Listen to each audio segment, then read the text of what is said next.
course, we're starting with the story that everybody's still talking about 2 days after Harry and Meghan's explosive interview with Oprah Winfrey aired in America. Buckingham Palace has finally issued a statement on behalf of Her Majesty the Queen. It reads, "The whole family is saddened to learn the full extent of how challenging the last few years have been for Harry and Meghan. The issues raised, particularly that of race, are concerning. While some recollections may vary, they are taken very seriously and will be addressed by the family privately. Harry, Meghan and Archie will always be much loved family members." That was the statement, 61 words, Janet. Was it enough? Was it what you were expecting?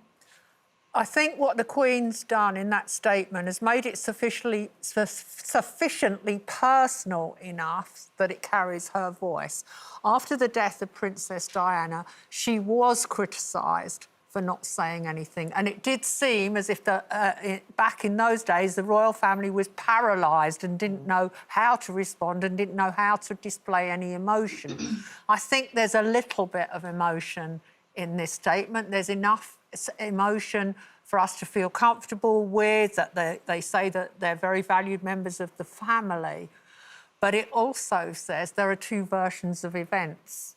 But they're obviously the word "some recollections may vary." But isn't that true of every family row? Yes, of course. Isn't that true of every single family row? Of course, the allegations that were made about Meghan before the interview, the bullying ones, are something that the public have issued, the Palace have issued another statement about and say they are going to investigate, because that involves people who are members of staff, past and present, and they may or may not lose their jobs or you know, that's another set of issues. But have they said enough? Have they said enough, Kelle, for you? Well, I disagree that it's a family argument, because actually the issues that are raised and the allegations that have been stated, one, they're race-related, and I don't think that the Palace actually addressed that. I'm not saying that has been proven, and at the moment, yes, it is an allegation, but there wasn't a sort of blanket approach where they said, you know, we don't tolerate racism, and there wasn't a sort of a kind of an assessment of that made. I'm not saying that we know that it's been founded or proven, but at the same time, I don't think there was sort of an overwhelming or an overarching sense of we don't tolerate that here. So I felt like that needed to be added. I do think she did a really good job of it, but I think the protocol at the Palace clearly isn't working.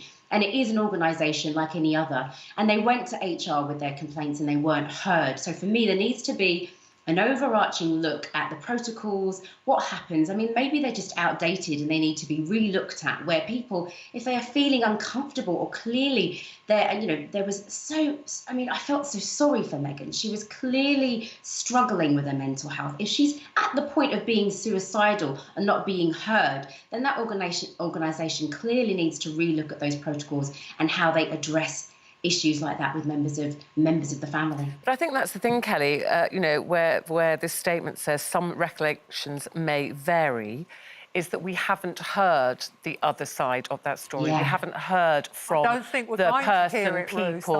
who that Meghan and Harry allegedly went to and told them about her mental health struggles. We haven't heard who that was, what's happened to them, is there an investigation? And I suppose, Frankie, they're publicly funded, the royal family. So I think, when they're saying we will deal with this privately, is privately good enough, I suppose, when it's a publicly funded organisation, firm. I think it's hard. It's the response I expected, personally. It came quicker than I thought it would come. But I think a lot of people are going to have an issue with it's being addressed and not investigated, because it was a big thing. I know what you're saying about, people losing jobs and stuff, but I think people are going to find issue with that they were very quick to say they're addressing the bullying issue, but they weren't. But at the minute, they're just investigating all the issues that have come out.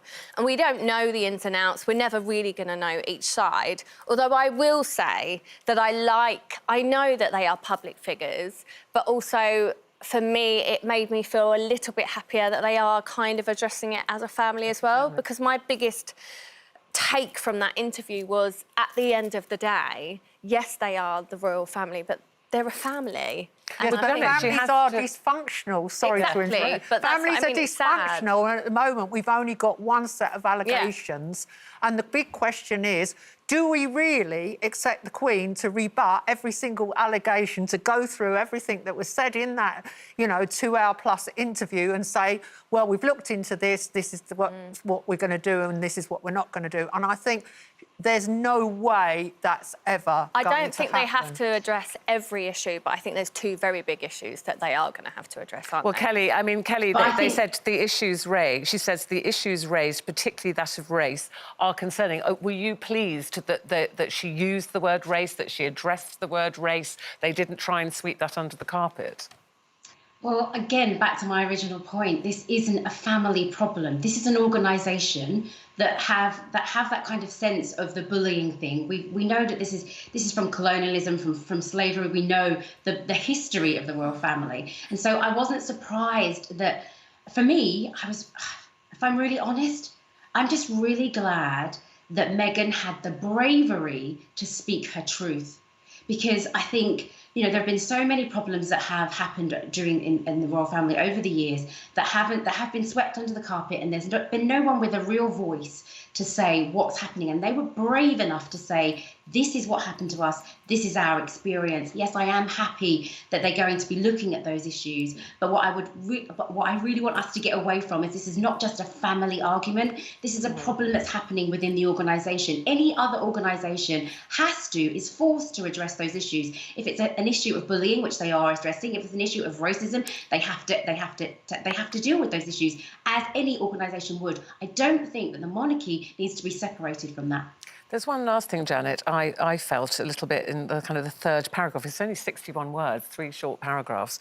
It says, Harry, Meghan and Archie will always be much-loved family members. And to me, that wasn't a monarch, that was a grandmother and a great-grandmother kind of holding out an olive branch, as almost I saying, said we still love yesterday, you despite all this. And as I said Yeah. yesterday, watching the interview, I kept thinking of a 94-year-old woman whose husband's in hospital dealing with that. And actually, when you look at the opinion polls, most older people in this country, that was profoundly the image that they took from the interview. I think it's divided again, along generational divide. I think so. I think the younger Generations. generation, the YouGov poll saying that, 48% of 18 to 24-year-olds sympathised with Harry and Meghan, and 55% of over 65s sided with the royal family. I even hate that word sided. I said yesterday, I feel like I'm being asked to Why do we have to pick a side? Why do we have to pick a side? Yeah. Anyway, I said it, and I'm sure we'll be talking about this for a long time.